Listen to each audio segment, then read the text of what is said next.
আসসালামু আলাইকুম। আপনারা সবাই কেমন আছেন? আমি আল্লাহর রহমতে ভালোই আছি। আপনাদের দোয়া ও ভালোবাসায়। আজকে সকালেই প্রথমে সব বাসি কাজগুলো আগে সেরে নিলাম।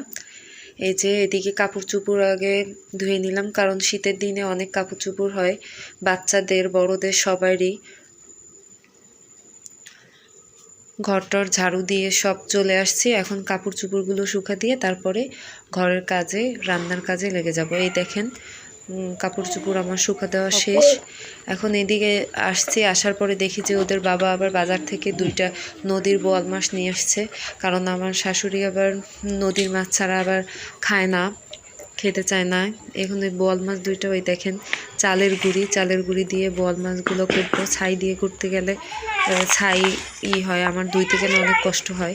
আর এই দেখেন এই পাতাগুলো আপনারা চেনেন নাকি আমাকে জানাবেন, কারণ আমি এই পাতাগুলোর নাম জানি না। এই পাতাগুলো দিয়ে যদি আপনি বোয়াল মাছ বা যেসব মাছে বেশি লোড থাকে ওই সব মাছ ধোন, তাহলে দেখবেন যে লোড থাকবে না। আপনারা যদি পাতাটার নাম জানেন তাহলে আমাকে কমেন্ট বক্সে জানাবেন। আর এই দেখেন এই পাতাগুলো অনেকগুলো নিয়ে নেব, তারপরে এইগুলো দিয়ে যদি ধোন তাহলে দেখবেন যে মাছটা একেবারে সাদা হয়ে গেছে আর লোডটাও থাকবে না। আর বাজার থেকে কালকে নতুন আলু নিয়ে আসছিল, কারণ শীতের দিন নতুন আলু দিয়ে মাছ খেতে ভালোই লাগে। এই যে দেখেন বোয়াল মাছটা কি সুন্দর ধোয়া হয়েছে, সাদা হয়ে গেছে। আর এদিকে আমি সব মশলা গুছাই নিয়ে আসছি বাইরে, আমার যে নতুন চুলায়, ওই চুলাটায় রান্না করব আজকে, পাতা দিয়ে রান্না করব।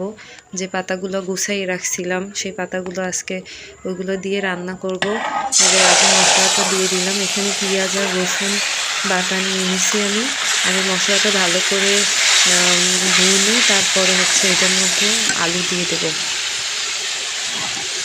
পাতার জাল তো, একদিকে পাতা ঠেলতে হয়, আবার আরেকদিকে তরকারি নাড়াচাড়া করতে হয়।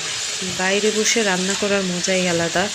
শীতের দিনে প্রাকৃতিক পরিবেশে, ওদিকে পাখি ডাকে, ওদিকে মানুষজনের কথা, ভালোই লাগে রান্না করতে বাইরে বসে শীতের দিনে। আপনাদের কার কার এইভাবে বাইরের চুলায় রান্না করতে ভালো লাগে আমাকে কমেন্ট বক্সে জানাবেন। এই যে আমি সব মশলা নিয়ে এসেছিলাম, ওইগুলো সব একবারে দিয়ে দিলাম। একটু পানি দিয়ে মশলাটা ভালো করে ভুনে নেব।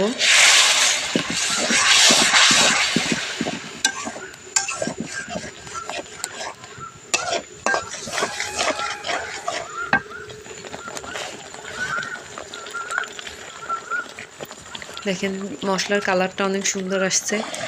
এখন আমি এইদিকে মশলাটা ভালো করে ভুনা হয়ে গেছে।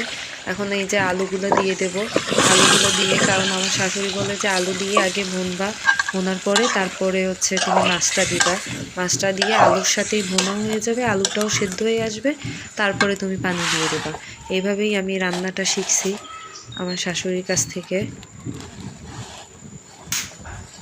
আপনাদের কার কার বোয়াল মাছ খেতে ভালো লাগে আমাকে কমেন্ট বক্সে জানাবেন, কারণ শীতের দিনে বোয়াল মাছ খেতে মজা লাগে গরমের দিনের চাইতে।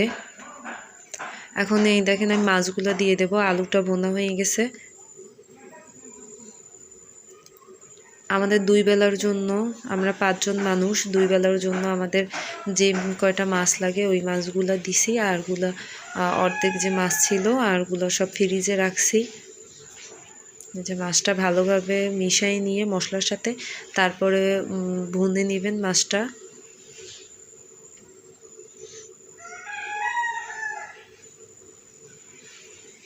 এদিকে আবার ওর বাবা আবার চালতা বানাইছে। আমার 2 ছেলে চালতা নিয়ে আসছিল দুপুরবেলা।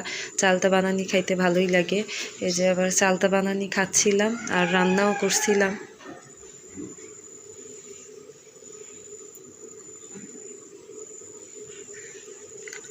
এখন এই যে আমার শাশুড়ি আবার আসছিল যে দেখি আমি একটু বসি, তুমি একটু যাও, ঘরের যে আর কাজ আছে ওইগুলা করে আসো। এই ধনেপাতা দিল আর উঠানো হয়ে গেছে।